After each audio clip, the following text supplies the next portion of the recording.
Good morning, YouTube. Yep, Constitutionality News here again. CAN for short. I've got a couple of articles I want to share with you. They're not very long, each one, but I found them quite interesting, especially considering they're read by Sergeant Ryan Brett, a police officer with the Corona Police Department out in California. The first one is entitled First Amendment Audits and How to Respond. Let's see what the man has to say. It says, recently there have been many instances popping up all over social media regarding First Amendment audits of law enforcement and government buildings and practices. The entire focus of these audits is to judge the proper, or often improper, response of law enforcement to the presence of a cameraman.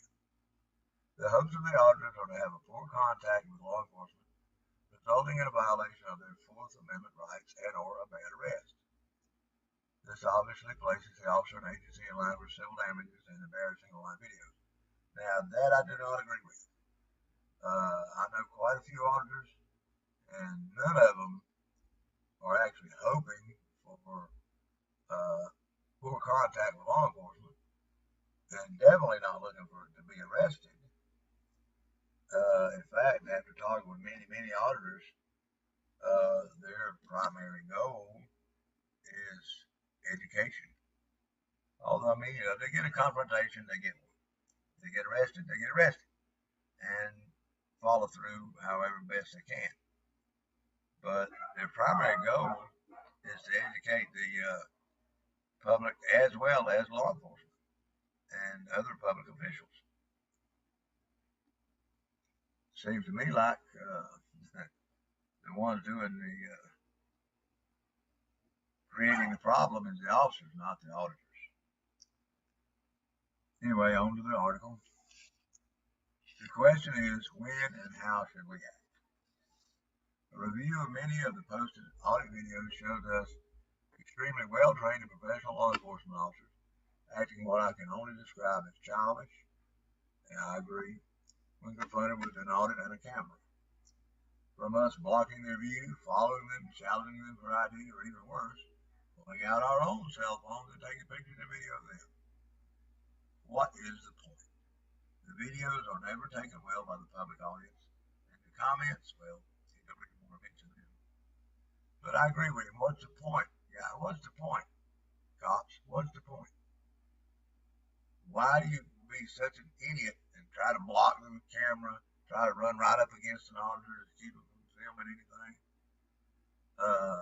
Following them just because they didn't refuse to give you their ID.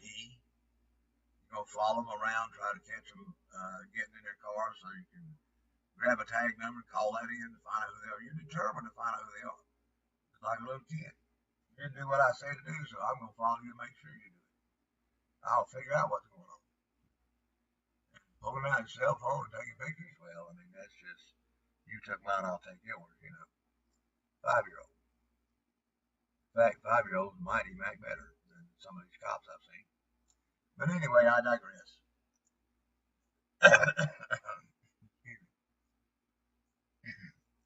He says, I know some of you may be saying, but terrorists, they scout locations at police stations or target. I agree. He agrees. They certainly do. But, big but here.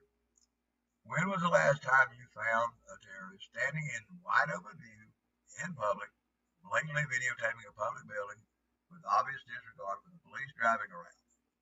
Probably never. Finally, somebody gets it. If they were going to scout a location, they would do it, and you'd likely never know. Yeah, you probably never even see them, period. Most of them, I imagine, would use Google Earth instead of getting out there putting himself in harm's way. Anyway, honestly, as a law enforcement professional for the past 20 years, he said, I have seen my share of video cameras invading of law enforcement. At no time have I felt a threat when someone with a camera was filming me, my police station, or anything to do with us as law enforcement.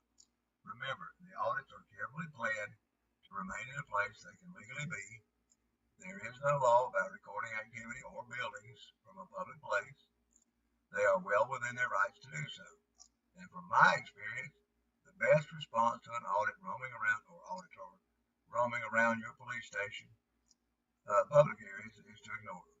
They eventually lose interest and move on to somewhere they can make headlines. Well, I don't know about just eventually lose interest and move on, but I mean they're not going to pitch a tent and camp in the lobby. So yeah, they'll eventually move on, of course. But the auditors I know will also post that video, even though some people would say, oh, it's boring, they didn't do anything. That's fine. That lets the auditor and the public know that this particular officer or this particular police station, have been educated and don't go off the deep end like a little kid. Anyway, that's my comments. I welcome yours. This is by Sergeant Ryan Brett. He's the president of CalRO, which is the California Association of Labor Relations Officers, and he works for the Corona Police Department in Riverside County, California. Okay, I'm going to take a break, grab a cup of coffee, and then I'll get to the other article. Take care, and be back in a minute. That's Constitution Alley, and we're out of here.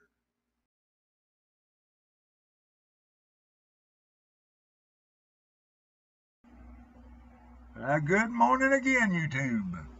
And we're back with the second article. I'm saying all kinds of ums this morning. Anyway, back with the second article by Sergeant Ryan Brett. This one is entitled Audits. Why are we not getting it? Again, bear in mind this is written by a police officer from his point of view. It says, good afternoon, folks. I just reviewed another YouTube video on a First Amendment audit, which I could say was a failure. The department, which I will not name, will likely be sued and pay a bit for the arrest of a single cameraman who was taking video and pictures of the outside and lobby of a police agency. When confronted, the auditor was cordial, making small talk and even telling the officer that he was simply taking pictures for a story on police. Cool, or at least one would think. But here it comes. Wait for it. Wait for it. The officer pressed the issue, feeling it was suspicious. Damn, there's that word again. Anyway, and began to ask for ID. The auditor, as they usually do, advised properly in California that they are not required to identify themselves as they didn't commit a crime. Now, if you're going out auditing, I suggest you make sure you know the ID laws in your particular state, just in case. Anyway, the auditor threw out the proper penal codes and case laws covering this. The sergeant says, I'm not a detective and never have been, but I'd call that a clue. So would I. Here's where a crafty officer would Google or Bing or Yahoo or whatever search engine you use these codes and educate themselves. Problem solved. But that never happens, and we all know that. Well, almost never anyway. I've never seen it happen. Well, no, that's a lie. I have seen it a couple of times. But that's 2 times out of probably 2,000 videos I've watched. Anyway, he goes on to say, what occurs is that the officer leaves almost, and the auditor walks on only to be followed by the officer. Why not? This plays out like the sun rise and fall in almost every video. Frustrating. Eventually, a sergeant shows up and detains the auditor. Now we have a situation. Well, you had a situation when the cop first rolled up, but it gets worse. The auditor gives so many warnings that what they're going to do is wrong, but they ignore the warnings, as usual. Typical thug behavior, that is. I really cannot stand watching my fellow officers look baffled when asked simple questions by the auditor. Eventually, the arrest is made for 148 PC, resisting and delaying an investigation. The kicker is this. How do you resist or delay an investigation into conduct which is not criminal in itself? Now, I've asked myself that many times there, Sarge. Anyway, even refusing to identify oneself is not covered by this. I find it ironic that PC 148G protects individual rights to film, police, and federal buildings and cannot be grounds for suspicious behavior in itself. Amazing. So what needs to happen is that we, as police officers, need to adjust our view and our approach to serving the public. It doesn't always have to be a hostile encounter where we are right all the time. And folks, I believe that's where the major problem is right there. Most cops are so trained and conditioned that when they ask a question, you're supposed to immediately answer. Uh, I believe they're trained to have a God complex, and that's the biggest problem in a nutshell. If the cops would just back up and be man enough to admit they might be wrong, things might go a lot better. Anyway, Sergeant Brett says it's okay, or Sergeant Ryan says it's okay to be wrong and be corrected. My wife tells me this all the time. I kid, of course. My wife used to tell me that too. Anyway, you'd be surprised how professional you come off as a police officer if you listen to logic, adjusting when wrong, and move on. He says it saved him tons of grief in his career. I agree, Sergeant.